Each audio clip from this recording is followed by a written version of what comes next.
un deuxième cas avec le parallélogramme rose. Donc comme tout à l'heure, nous commençons par tracer un dessin à main levée. On met le nom du parallélogramme, ROSE. Maintenant, nous allons marquer dessus les indications de l'énoncé, donc RO 5 cm ici. Ensuite, l'angle ORS 20 degrés, donc ORS. Ah, là, on se rend compte qu'il nous manque une des deux diagonales, donc on la trace. J'en profite pour rappeler que dans un parallélogramme, les diagonales se coupent en leur milieu. Bon, a priori, je vais voir si j'ai besoin de la deuxième, mais je ne la trace pas tant que je n'en sais rien. C'est pas la peine d'en mettre trop. Donc là, 20 degrés. Deuxième angle, ROS 40 degrés, donc ROS, c'est cet angle-là. Donc j'ai bien fait de ne pas tracer la deuxième diagonale, elle ne m'aurait pas servi. Donc là, je n'oublie pas de coder les côtés opposés de même longueur. Ça me servira pour finaliser ma figure. Donc là, je peux tracer ce premier triangle, puisque je connais un côté et les deux angles qui lui sont adjacents. Donc on commence par tracer le segment RO de 5 cm. On met son nom, RO. Ensuite, donc en R, je dois faire 20 degrés.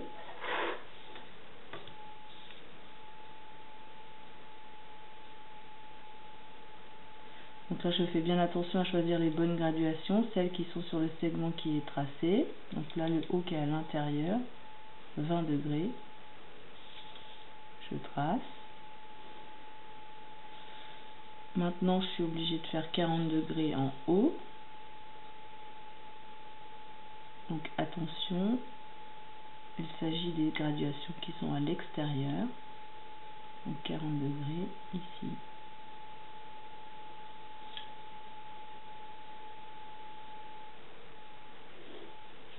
J'obtiens donc mon point S à cet endroit-là. Donc, voilà le segment OS, ici. Il ne me reste plus qu'à déterminer les deux autres côtés du parallélogramme. Donc, comme pour l'autre exemple, j'ai le choix en faisant avec les parallèles. C'est ce que je vais faire pour changer. Donc là, par exemple, la parallèle à RO passant par S. Donc on fait en sorte d'être précis. Ensuite, la parallèle à OS passant par R.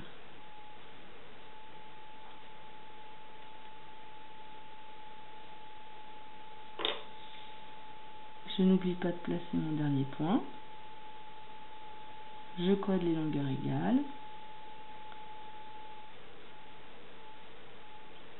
Je remets les angles, 20 degrés, 40 degrés.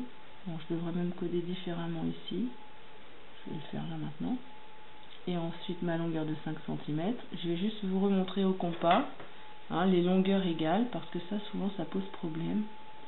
Donc attention, cette longueur là se retrouve en face. Donc au compas j'aurais fait ce report de longueur en face. Et l'autre petite longueur ici,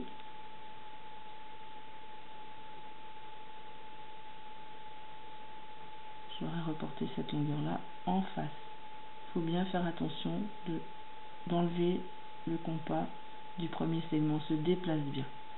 Donc maintenant vous avez le choix. Voilà.